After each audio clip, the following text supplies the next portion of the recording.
Hello everyone. बच्चों आज की क्लास में हम डिस्कशन करने वाले हैं गाउस के लॉ को। गाउस या गोस का लॉ अपने पास क्या होता है। सबसे पहले ये बच्चों हम बताते हैं ये ओनली क्लोज सरफेस के लिए ही हम इसको अप्लाई करेंगे। ओनली किसके लिए अप्लाई करेंगे बच्चों, हम इसको क्लोज सरफेस के लिए ही हम अप्लाई करेंगे। सेकेंड ये बात करें कि बच्चों ये क्लोज सरफेस के टोटल इलेक्ट्रिक फ्लक्स को हमें डिटरमाइन करके बताता है। क्लोज सरफेस में टोटल इलेक्ट्रिक फ्लक्स कितना होता है उसका कैलकुलेशन जो है बच्चों हम गाउस के लॉ से कर सकते हैं। यानी गाउस का जो लॉ होता है वो टोटल इलेक्ट्रिक फ्लक्स को हमें डिटरमाइन करके बताता है। इसके अकॉर्डिंग जैसे बच्चों मैं मान लेता हूं कि ये कोई क्लोज सरफेस है और इस क्लोज सरफेस में कोई चार्ज मान लो कैपिटल क्यू मेरे पास है। कोई चार्ज क्या है बच्चों, कैपिटल क्यू मेरे पास है। तो इस कैपिटल क्यू चार्ज का या इस सरफेस का हमें टोटल फ्लक्स यदि यहाँ डिटरमाइन करना है तो हम गाउस के लॉ का यहाँ यूज कर सकते हैं। गाउस के लॉ के अकॉर्डिंग देखिए यहाँ the total electric flux passing through a close surface. एक क्लोज सरफेस का जो टोटल इलेक्ट्रिक फ्लक्स होता है ये कौन सा सरफेस जो बच्चों कहाँ रखा हुआ है, एक वैक्यूम में रखा हुआ है, एयर में रखा हुआ है। एक वैक्यूम में रखा हुआ है, एक एयर में रखा हुआ है। यहाँ देखो दिख रखा है इज इक्वल। यानी मैं मान लेता हूँ कि जैसे बच्चों फ्लक्स ये फाई फ्लक्स होता है इलेक्ट्रिक फ्लक्स, और फ्लक्स को हमें क्या लिखते हैं ई डॉट डी एस। यदि टोटल फ्लक्स की बात करें तो हम इसका क्या कर सकते हैं बच्चों, इंटीग्रेशन कर सकते हैं। मैं मान लेता हूं कि सरफेस एस है, ये सरफेस एस सरफेस का फ्लक्स है और ये क्लोज सरफेस की बच्चों बात कर रहा है। यदि क्लोज सरफेस की बात कर रहा है तो बच्चों हमने यहाँ इसको क्लोज कर दिया है। तो ये क्या कह रहा है हमें से कि एक क्लोज सरफेस का जो टोटल इलेक्ट्रिक फ्लक्स है, देखो ये फ्लक्स हो गया, टोटल का मीन इंटीग्रेशन कर दिया गया है सरफेस का, क्लोज सरफेस का, तो ये सरफेस है और क्लोज हमने यहाँ इसको क्लोज कर दिया तो क्लोज सरफेस की बात कर रहा है। ये किसके इक्वल होता है, ये इक्वल होता है बच्चों दो चीजों के प्रोडक्ट के मैंने इक्वल बताया है। किसके equal, the product of net charge. Net charge यानी टोटल चार्ज, यहां लिख रहा हूं बच्चों टोटल चार्ज। यहां क्या लिखा हमने, टोटल चार्ज। ये टोटल चार्ज और किसके इनसाइड, किसके इनसाइड, इनसाइड बोलो इसके अंदर जो टोटल चार्ज है एंड 1/एप्सिलॉन नॉट। 1/एप्सिलॉन नॉट यानी परमिटिविटी अपने पास होता है। तो हम ये कह सकते हैं क्लोज सरफेस का जो टोटल फ्लक्स होता है बच्चों वो किसके इक्वल होता है, नेट चार्ज। टोटल चार्ज को हम समीशन क्यू से लिख सकते हैं अपॉन एप्सिलॉन नॉट। ये अपने पास क्या होता है, यहाँ गाउस का लॉ होता है। यानी गाउस का लॉ एक क्लोज सरफेस में टोटल फ्लक्स को हमें डिटरमाइन करके बताता है। इसके अकॉर्डिंग जो टोटल फ्लक्स होगा क्लोज सरफेस में टोटल चार्ज और परमिटिविटी के रेशियो के क्या आता है अपने पास, इक्वल आता है। जैसे मान लो कि बच्चों इसके अंदर टोटल चार्ज कितना है, कैपिटल क्यू है, तो इसका फ्लक्स कितना हो जाएगा, capital Q upon epsilon not हो जाएगा। ठीक है, आप नोट करो बच्चों, फिर मैं अब इसकी गाउस लॉ की प्रॉपर्टीज को डिफाइन करता हूं। ठीक है, आप नोट कर लीजिए इसको। तो देखते हैं बच्चों इससे रिलेटेड जो इंपॉर्टेंट फैक्ट्स है, इसका जो प्रॉपर्टीज है गाउस लॉ का, हम उसको देखते हैं। पॉइंट टू पॉइंट हम देखते हैं, बहुत सारे पॉइंट का डिस्कशन करते हैं। पहले इन 3 पॉइंट को हम देखते हैं। Gauss law is valid only for, तो जो गाउस लॉ जो है, जैसे हम बात करें कुलाम का जो लॉ है वो क्या होता है बच्चों, K Q1 Q2 upon R square होता है। तो हम यह देख रहे हैं कि जो फोर्स है वो आर स्क्वायर के क्या होता है अपने पास, इनवर्सली प्रोपोर्शनल होता है। तो गाउस का लॉ बच्चों वही फॉलो होता है जो डिस्टेंस के स्क्वायर के इनवर्स लॉ को फॉलो करते हैं।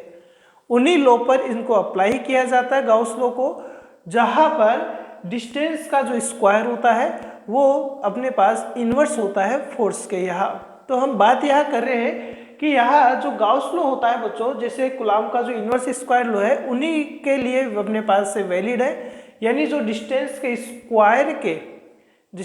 स्क्वायर के इनवर्स अपने पास होता है उन्हीं के लिए यह गाउस लॉ अप्लाई होता है। सेकंड यदि बात करें बच्चों, गाउस लॉ जो होता है वो वैक्यूम और मीडियम दोनों के लिए अप्लाई होता है। जैसे यहाँ हमने क्या पढ़ा, ई डॉट डी एस, ठीक है, इक्वल्स टू क्या आया था बच्चों, summation Q total charge upon permittivity आया था। ये परमिटिविटी वैक्यूम का था।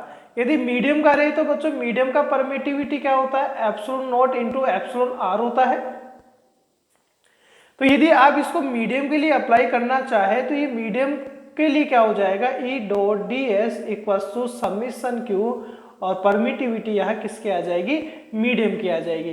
तो ये वैक्यूम और मीडियम दोनों के लिए अपने पास अप्लाई हो सकता है, बस आपको यहाँ परमिटिविटी उसका चेंज कर देना है। थर्ड हम बात करें कि जैसे टोटल चार्ज जो होता है क्लोज सरफेस में बच्चों, वो सभी चार्जेस के अलजेब्रिक सम के ही इक्वल आता है। जैसे मान लो थर्ड की हम बात करें, जैसे ये है कोई सरफेस है बच्चों, इसके अंदर टोटल ये 3Q चार्ज, ये -Q चार्ज, ये +4Q चार्ज, ये +Q चार्ज, ऐसे चार्जेस का डिस्ट्रीब्यूशन हो रखा है। तो यहाँ टोटल चार्ज कितना रहेगा अपने पास में, यदि मैं बात करूँ यहाँ टोटल चार्ज कितना है, तो टोटल जो चार्ज होगा बच्चों क्लोज सरफेस के अंदर भी टोटल चार्ज इन सभी चार्जेस के अलजेब्रिक सम के ही इक्वल होता है। यानी total charge in close is the surface, यानी किसके इक्वल होता है, अलजेब्रिक सम के ही इक्वल होता है टोटल चार्जेस के। तो यहाँ जैसे अलजेब्रिक सम का मीन यहाँ टोटल चार्ज, यहाँ ये 3Q है, इस पर चार्ज कितना है, Q है, इस पर चार्ज चलिए ये हम ले लेते हैं, ये हम ले लेते हैं बच्चों माइनस में ले लेते हैं, एक तो है ना, ये -Q है, ये +4Q है। तो टोटल चार्ज कितना हुआ बच्चों, Q से Q कैंसिल आउट हो गया, तो यहाँ टोटल चार्ज कितना हुआ, 7Q हो गया अपने पास में। अब यदि मान लो इस इनक्लोज सरफेस का, इस पूरी सरफेस का हमें यहाँ फ्लक्स फाइंड करना हो, तो बच्चों फ्लक्स क्या होगा, फ्लक्स क्या होता है, φE equals to total charge, close surface का टोटल चार्ज कितना है बच्चों, यहाँ 7Q है, यदि वैक्यूम में रखा हुआ तो क्या आ जाएगा, ये अपने पास में परमिटिविटी के रेशियो में आ जाएगा। यानी इनक्लोज सरफेस के अंदर भी बच्चों जो टोटल चार्ज होता है वो क्या होता है, इन सभी चार्जेस का अलजेब्रिक सम ही होता है। तो जब भी हमें गाउस के लॉ को यहाँ अप्लाई करना हो तो हम टोटल चार्ज अलजेब्रिक सम से ही डिटरमाइन करके उसमें परमिटिविटी का डिवाइड करेंगे, तो टोटल फ्लक्स अपने पास आ जाएगा।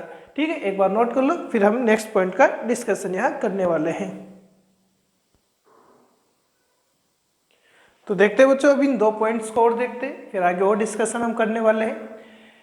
देखो यहाँ ये 4th पॉइंट अपने पास क्या कह रहा है, इसके समझाने से पहले इससे रिलेटेड मैं एक डायग्राम क्लोज सरफेस बनाता हूँ। जैसे मान लो कि बच्चों मेरे पास में ये एक क्लोज सरफेस है, ये कोई दूसरा क्लोज सरफेस है, ये थर्ड वाला क्लोज सरफेस है, ये 4th वाला क्लोज सरफेस है, ठीक है, और ये कितने ही क्लोज सरफेस आप बना सकते हैं।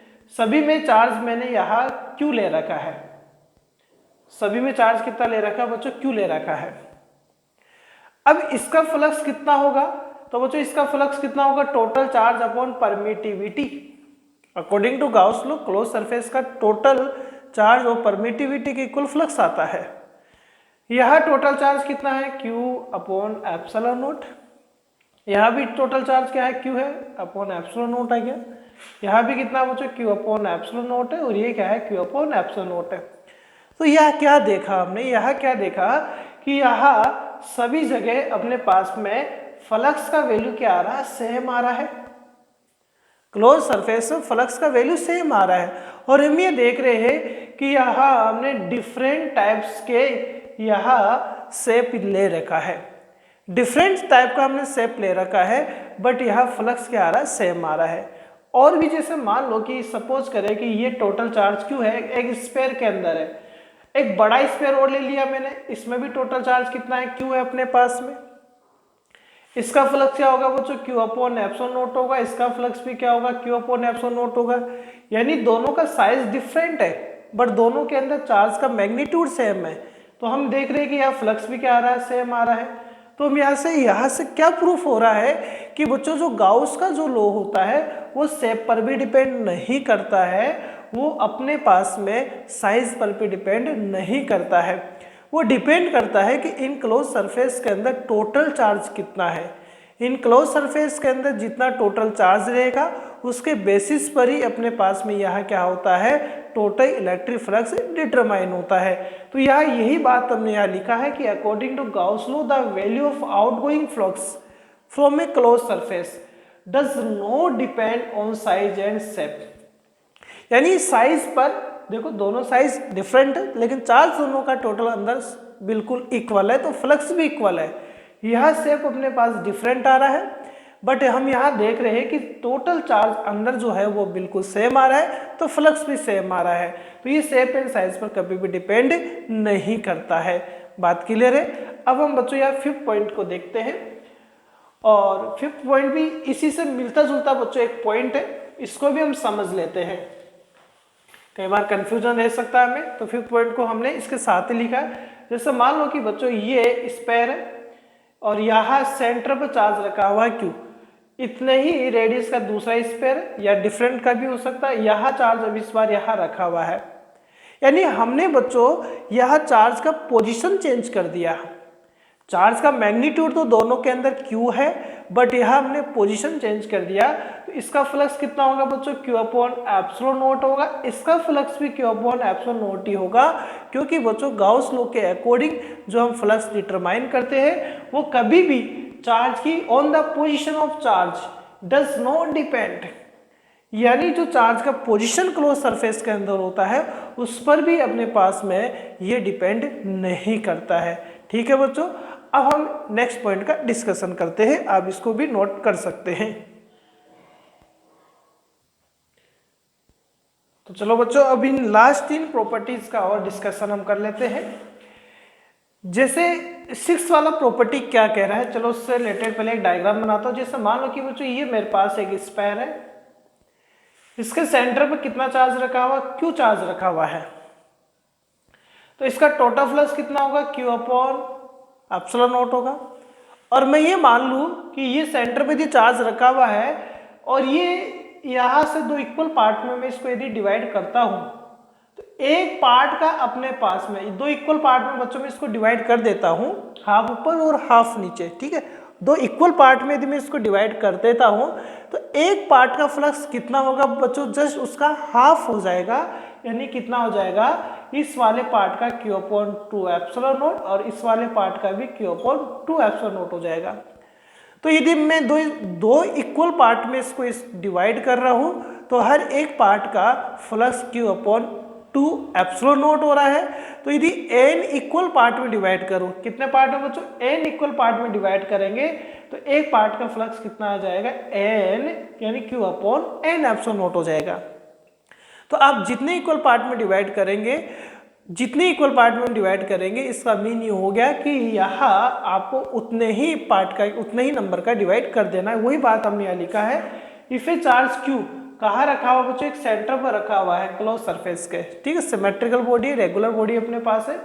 Then the value of electric flux associated with the half surface का, तो हाफ सरफेस का जस्ट उसका हाफ हो जाएगा। देखो क्यू अपॉन 2 एप्सिलॉन नॉट हो गया यदि टोटल चार्ज क्यू है। और इसी तरीके से n पार्ट में यदि डिवाइड करें तो n पार्ट से रिलेटेड एसोसिएटेड टोटल फ्लक्स कितना आ जाएगा, Q upon n epsilon not हो जाएगा। बात समझ में आ रहा है अपने पास में।